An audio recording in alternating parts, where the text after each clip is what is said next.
Hey guys, welcome back to the channel. My name is Radium and today I have another Terraria playthrough for all of you. In which today we're starting what might be the most painful playthrough I've ever done, but I'm genuinely excited to give this a go. So, this is 1 HP Eternity mode basically. So I don't want to talk for too long, but before we get into it, I'm introducing a new mechanic that makes this 1 HP Eternity mode playthrough even more ridiculous. I am going to be creating a subset of rules that I'm going to be calling a Terra lock. Now, this won't really make too much sense now, but quite simply it's something just to make this challenge even more painful, and I figure it should be something interesting to implement. So the first rule of the Terra lock is that I'm not allowed to use any buffs I can control. For example, I can't use iron skin potions or pumpkin pie for well-fed, but placeable buffs such as sunflowers are okay as I cannot control that. Secondly, any dodges or items that allow invincibility frames are allowed, but exploits aren't allowed. So, for example, I'd be allowed a cross necklace maybe, or the titanium arm is a better example, but I wouldn't be allowed to use the slimy saddle glitch with the target zombies, as that allows permanent invincibility. Next up, no significant quality of life mods are enabled, and so I only really have mods that boost organisation and efficiency minorly. So, for an example, Vein Mine is allowed because that just speeds up the early game slightly, but mods like Luai AFK and Alchemist NPC are definitely not allowed. Lastly, because of how hard this challenge is going to be, I'm allowing myself infinite boss spawners, but I can only use these once I can summon the boss naturally, if that makes sense. But yeah, let's get into it. So as you can see, I don't really have visible HP. This is the same with 1 HP for the Webby Master mode if you've seen that before. And what that does is, it removes your health entirely, but if I take a single hit, I die. Well, one more mod I'm going to be installing is the faster respawn mod, because I'm going to be dying so much in this playthrough that I think it's going to be really helpful. So just in case you're curious about the mods list, I feel like that's a good time to show it. So these are all the mods I'm going to be using for this one, nothing too game breaking. Yeah, pretty much anything that makes my character stronger via mods is not allowed. But yeah, let's get into it. So first of all, I'm going to have to activate Eternity mode. God save my soul, and yeah, let's do this. One thing I've learned is that if you speak to the Deviant, you can receive a gift, and you get ridiculously good stuff pretty much instantly in this, which is really helpful. I just realised I'm not going to be allowed to use those life crystals, so that was a complete waste, but that's okay.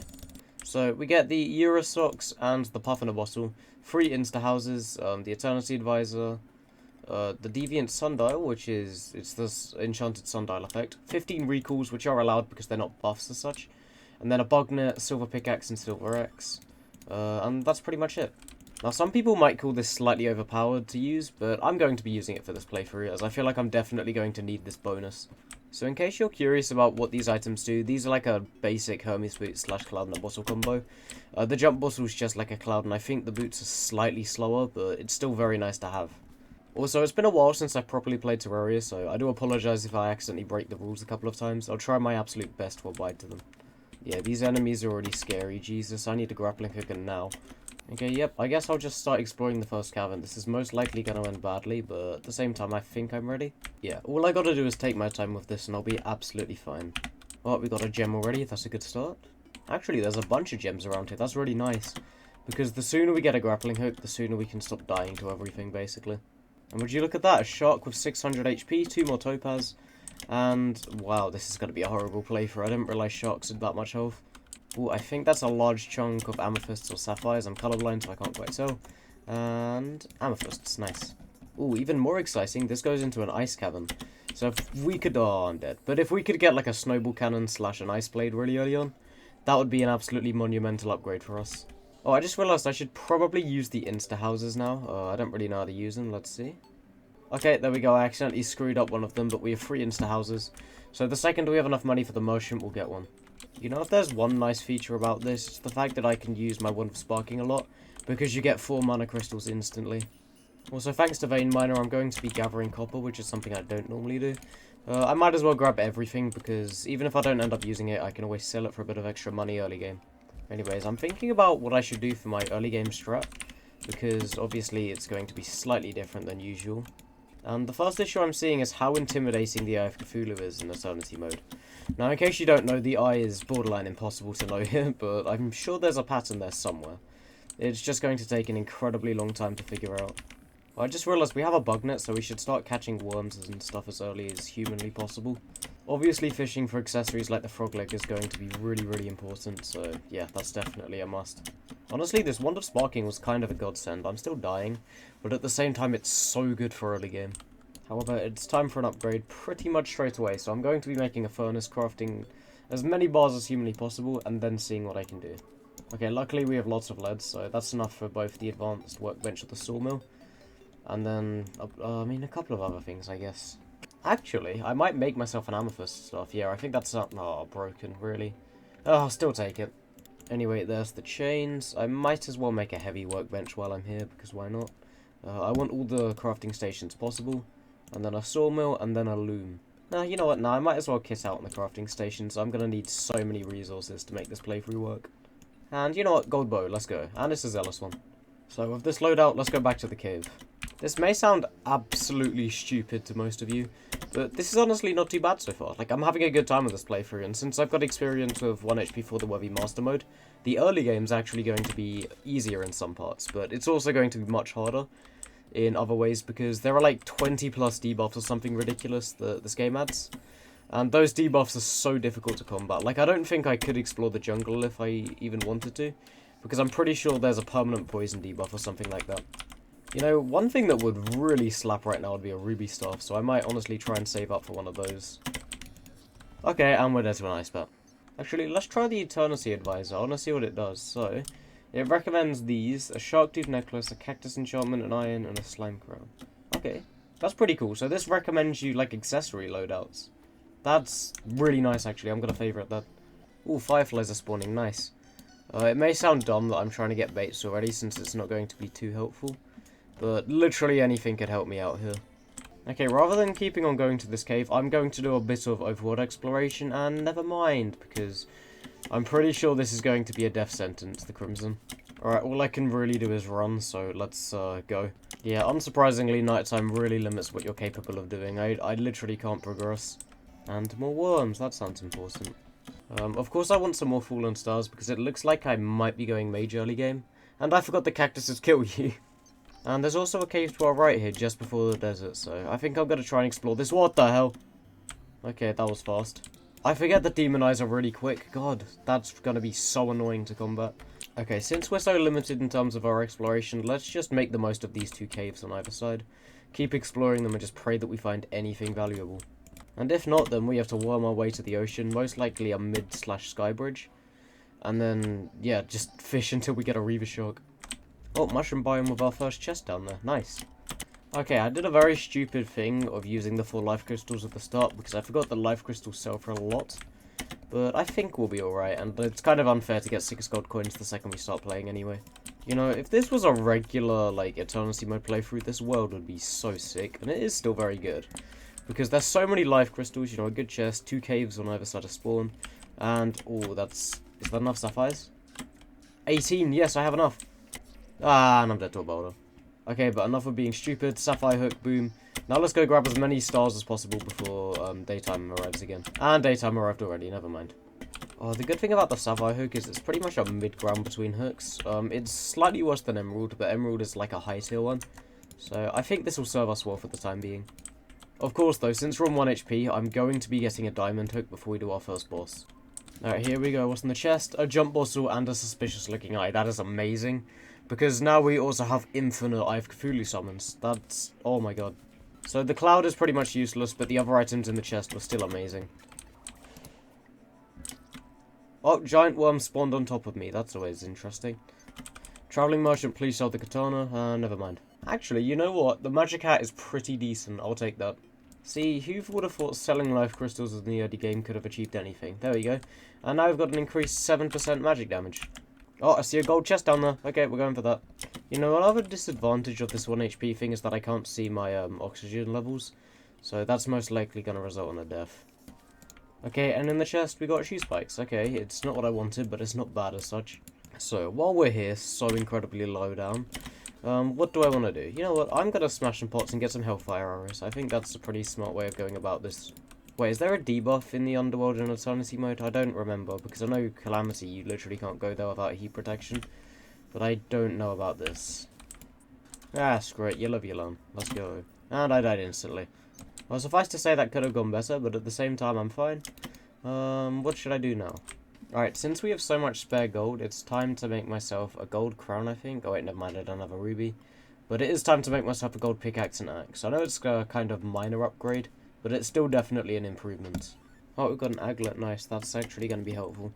Oh god, ice slimes can spawn on the surface, like the spiked ones. Oh god, that's not going to make this interesting. Oh, I just realised I'm not allowed to use gravitation potions, so I'm going to need to build a manual sky bridge. That's going to be a fun thing to do. Oh god, I also just realised that I can't, like, fight the Brain of Cthulhu and get any tissue samples unless I finish the boss off. That's not very fun. Okay, I think we made it past. Jesus, that was kind of stressful. And I didn't realise that they were semi-automatic antlions, god damn it. Oh my god. Okay, not gonna lie, these Eurus socks are kind of nice, but I would like Hermes boots. Actually, I could go for sailfish boots considering I'm fishing so much. Giant worm. And a giant flying red slime, apparently, yeah. Actually, you know what? I'm gonna set up my fishing station now. And it's done, okay. Well, that took a while.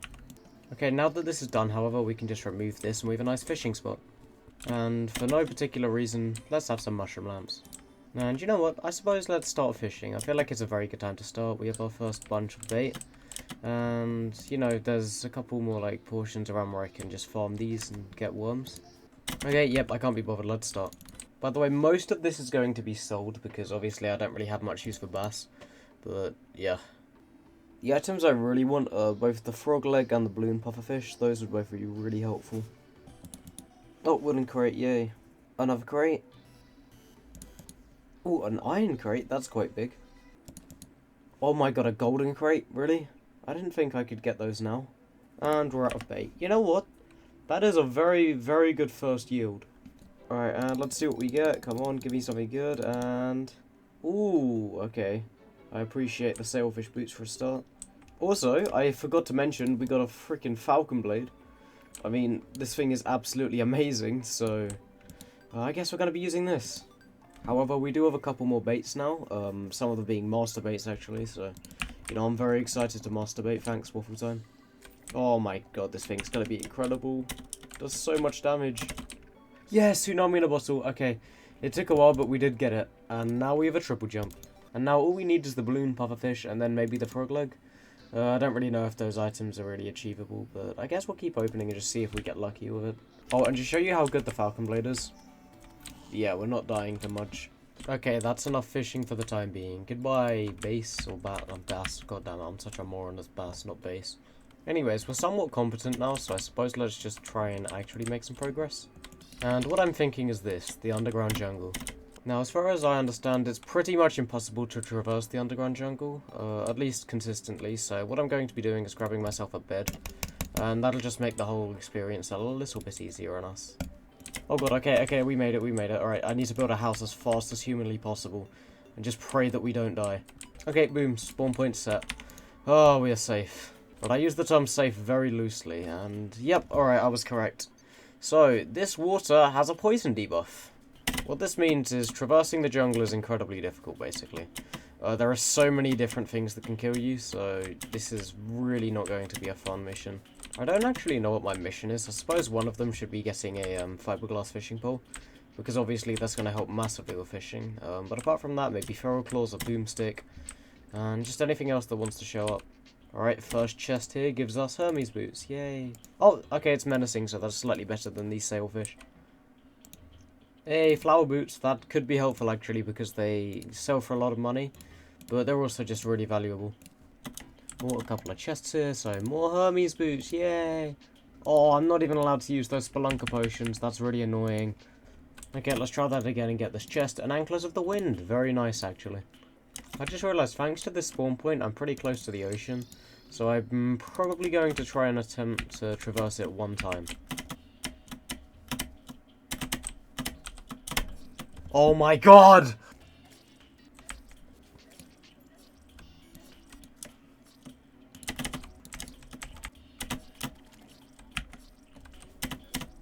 Oh. Okay, Jesus Christ, we made it, so... now I can just breathe for a second, hopefully, and maybe make it to the end of the world. I nearly died to that cactus, but let's go. Okay, all I've got to do is make it to the ocean, and I'm close. I know for a fact that I'm close. Oh, Goblin Scout, I forgot these guys existed. That's actually going to be very helpful, because Are you serious? I see a palm tree. This is it. We're so close. Please. Yes! And, oh, ocean might be broken. Okay, good news. The ocean isn't broken, so we're chilling. All we gotta do is build out a tiny bit out of cactus, and then, you know, we're fine. I'm about to just relax so much, because we don't have to worry about that stuff anymore. I accidentally crafted 3 cactus benches, but it's okay, you know? Okay, we managed to die because this game is so incredibly bad and I hate it. So what we're going to be doing instead is, well, firstly we're going to be leaving because of the bloody Chimera. Then we're going to be using the Sawtooth Shark instead of the Gold Axe because quite simply it's better. Then we're going to open up all the crates and pray that we get something. No, we didn't. Okay, no, I cannot be bothered. I absolutely hate this game. I'm not doing that anymore. Alright, I'm in the ice cavern now. Let's go explore this for a bit. Oh, we have a chest straight away, and it's an ice blade. That would have been helpful before, but not now. However, it is a pretty good light source, so I'll take that. Okay, ice boomerang. Again, pretty useless if I have to be honest. Oh, yes, okay, alright, we're starting to make good progress. Blizzard in a bottle means we are now a quadruple jumper. And on that note, I am done in this biome. Goodbye. Well, that is until I want the snowball cannon at least, but yeah, I don't really want to think about the ice biome too much right now. So to be completely honest, I should probably start practicing for the Eye of Cthulhu. Like, I'm in a position where I should do the boss. So yeah, I'm gonna chop down a bunch of trees, make an arena, and then we'll get to learning it. Okay, and after some rather intensive manual labour, I believe I have enough to make frostbite arrows. So, okay, I've got to take these out, and then I believe I turn these into ice torches. And then after making the ice torches, I believe I turn them into frostburn. Yep. So, I reckon about 6,000 frostburn arrows sounds like a healthy amount. Yeah, that sounds good. Okay, so I'm pretty sure this is going to be the optimal setup. I'm doing rows of platforms, 14 blocks separate. And I guess I'm just going to do several rows of these and see how it goes. This is going to be ropey, though. Okay, this spriting looks amazing. What the heck? I do not remember it looking this good. What? Okay, that's an issue. The arena is nowhere near big enough. Anyways, the issue with the Platinum Bow Frostburn arrows is that it leaves the enemies on very small amounts of HP, which isn't great because it disrupts my focus basically. So with the musket, we're going to be slightly more able, we'll one-shot everything and the projectiles are much faster. So in the second phase, we won't miss as much. That's my logic. Okay, here we go. Give me a musket, please. And yay.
A fallen star hit it! Yes! Oh my god, I've died to that last phase like 20 tries. Oh my god, we did it. I do not care how ridiculous that is. That is the least rewarding finish I could have had, but I don't care. That counts, that counts. That is the Eye of Cthulhu done. And I genuinely want to smash something. That was horrible. I cannot begin to explain how lucky that was, and I'm sorry if you'd rather that not be the attempt since it is somewhat illegitimate, but I've legitimately died. Well, let's just check. I can show you guys the numbers. 44 deaths at this fight, which is arguably okay, because it's not as long as I thought it was going to be. But that's still a pretty sizable amount of time, I have to say. Anyways, time to get ourselves a Shield of Cthulhu, a bit of Crimtainor, and yeah, oh my god, that feels so good. The more I play this, the more I believe that this might not be possible, but at the same time, we're still going for now. So, yeah. And you know what, I think I'm going to end the video there, so thank you all so much for watching. If you did enjoy it, then feel free to leave a like and subscribe if you haven't already. And as always, I will see all of you in the next one. Peace out, guys.